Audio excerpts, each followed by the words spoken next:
जुड़े हुए हैं, राकेश सोनी बगहा से जुड़े हुए हैं और प्रशांत झा सुपौल से जुड़े हुए हैं। मधुबनी से उत्कर्ष हमारे साथ जुड़े हुए हैं राजधानी पटना से और राकेश सोनी भी जुड़े हुए हैं। सबसे पहले उत्कर्ष, आपसे जानना चाहेंगे, अगर इन इलाकों में तो गंभीरता नजर आ रही है, प्रशासन की तरफ से बैठक बुलाई जा रही है, राजधानी की अगर हम बात करें तो सरकार कितनी गंभीर है और क्या है स्थिति, संक्षेप में बताएं।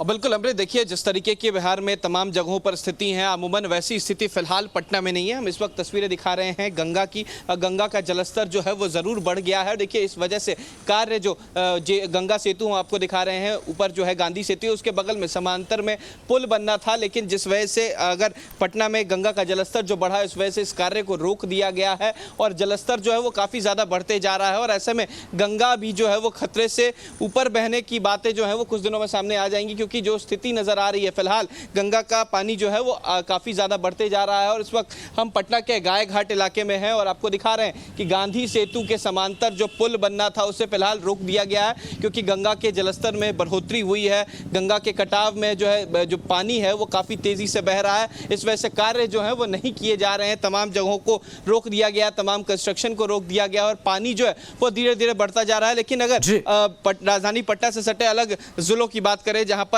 बाढ़ का पानी जो है वो घुसा है, गंडक जो है उफान पे, वैसी तस्वीरें फिलहाल पटना में नहीं है, लेकिन सरकार जो है वो लगातार सजग है। बिल्कुल आपके पास लौटते हैं। कहीं ना कहीं मुश्किल जो है वो राजधानी में है। प्रशांत का रुख करते हैं। प्रशांत हमारे साथ मधुबनी से लाइव जुड़े हुए हैं। प्रशांत, आपसे जानना चाहेंगे मधुबनी में कैसे हैं हालात, क्या कुछ है मुश्किल? बिल्कुल अमृत, देखिए कोसी नदी को बिहार मिथिलांचल का शोक नदी कहा जाता है और इस बार कोसी नदी ने फिर से इसको चरितार्थ कर दिया है। 34 सालों का जो पुराना रिकॉर्ड है कोसी नदी का, वो उसको भी इस बार कोसी नदी ने पार कर दिया। यानी 34 साल बाद कोसी नदी में 4,62,000 क्यूसेक पानी छोड़ा गया है। यानी कोसी नदी के, आपको बता दें, जो कोसी नदी के टोटल 56 गेट खोले जा चुके हैं। 56 गेट खोले की जाने की सूचना मिलते ही मधुबनी के जो जिला प्रशासन है उनके हाथ पांव फूल गए। वही साथ ही साथ जो नदी के तटबंध के निकट जो यहाँ के स्थानीय लोग रहते हैं, जो रहवासी हैं, उनमें भी दहशत का माहौल बन गया है। फिलहाल आपको बता दें, मधुबनी जिला प्रशासन के द्वारा यहाँ के जो जितनी भी टीमें हैं, एसडीआरएफ की 2 टीमें वहां कोसी के तटबंध के निकट भेज दिया गया है। वही कोसी के जितने भी अभियंता है वहां उनको भी भेज दिया गया है। साथ ही साथ आपको ये भी बता दें अमृत, जो मधुबनी जिला में 8 जो पंचायत हैं ऐसे हैं जो मधेपुर के प्रखंड के हैं, वहां पे कोसी नदी निकलती है और वहां से होते हुए हो जाती है। लेकिन वहां हालांकि 6 महीना पानी रहता ही है, 6 महीना, इसके बावजूद भी इस बार जो 4,62,000 छोड़े जाने के बाद में वहां की जो स्थिति है बहुत भयावह बन चुकी है। वहां के जितने भी स्थानीय लोग हैं उनमें एक बार फिर से भगदड़ की स्थिति बन गई है। प्रशासन वहां पर लगातार रेस्क्यू ऑपरेशन करने की बात जारी कर चुका है। रेस्क्यू ऑपरेशन वहां पे शुरू कर दिया गया है। जो निचले स्तर में लोग रह रहे हैं उनको ऊंचे स्थान पर ले जाना की प्रक्रिया शुरू हो गई है। अमृत, बिल्कुल आप हमारे साथ जुड़े रहिए। प्रशांत, आपके पास लौटेंगे। जलस्तर में कितनी वृद्धि हुई है, इस सवाल को लेकर हमारे साथ राकेश सोनी बगहा से लाइव जुड़े हुए हैं। राकेश, बगहा की अगर बात करें तो क्या है स्थिति यहाँ पर, क्या कुछ नजर आ रहा है और इसे संभालने की कैसे कोशिश की जा रही? अमृत, बता दें कि बगहा की बात कर रहे हैं तो नेपाल के तराई इलाकों में लगातार बारिश के बाद गंडक नदी का जलस्तर में भारी वृद्धि हो गया है।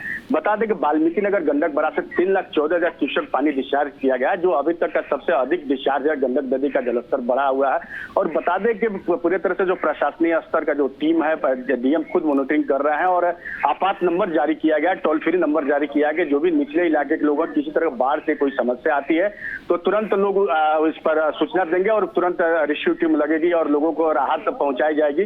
और बता दें कि जो तटबंध है, पिपरासी तटबंध हो गया या बगहा के जो इलाका है जो गंडक नदी से लगातार दबाव बन रहा है, उन इलाकों पर जल संसाधन विभाग के अभियंता लगातार लगे हुए हैं और जगह जगह फ्लड फाइटिंग काम के लिए तमाम तरह के जो सामग्रियां हैं उपलब्ध करा दी गई है। अब देखना है जो प्रशासनिक तैयारी की जो दावा की जा रही है, जो गंडक नदी के जलस्तर और दबाव से कैसे निपटने की तैयारी की जा रही है। अगर लगातार जलस्तर बढ़ने लगेगा तो फिर जो गंडक इलाके के निचले इलाके हैं और या शहर के इलाके हैं उसमें बाढ़ की स्थिति उत्पन्न हो रही है और लोग बाढ़ से को लेकर लोगों में दहशत हो रहा है कि जब गंडक नदी का जलस्तर जब 3 लाख क्यूसेक से जब पार होने लगता है तो जगह जगह तटबंधों पर दबाव बनने लगता है और वहां कटाव होने लगती है।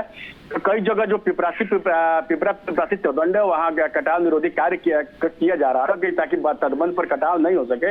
वहां से कल गंडक नदी का जलस्तर बढ़ा है तो रात में जो वहाँ फ्लड फाइटिंग काम किया गया और पूरे तरह से गंडक नदी के पानी में विलीन हो गया है। तो इस तरह से लोगों में जो लोग हैं जिस इलाके में दबाव जो बन रहा है वहाँ के लोग काफी दहशत में आ गए हैं कि अगर इसी तरह का दबाव रहेगा तो फिर लोगों को तटबंध कटेंगे तो बाढ़ की स्थिति आ जाएगी और इसको लेकर लोग भयभीत है। बिल्कुल बिल्कुल राकेश, कहीं ना कहीं मुश्किलें हैं, हालांकि प्रशासन की तरफ से ये आश्वासन दिया जा रहा है कि वे नजर बनाए हुए हैं। आपका बहुत बहुत शुक्रिया राकेश इन तमाम जानकारियों के लिए, और हमारे साथ प्रशांत जुड़े, आपका भी बहुत बहुत शुक्रिया। नजर बनाए रखिएगा। उत्कर्ष हमारे सहयोगी हमारे साथ जुड़े हुए हैं। उत्कर्ष आप जुड़े रहिए, आगे भी आपसे अपडेट लेंगे।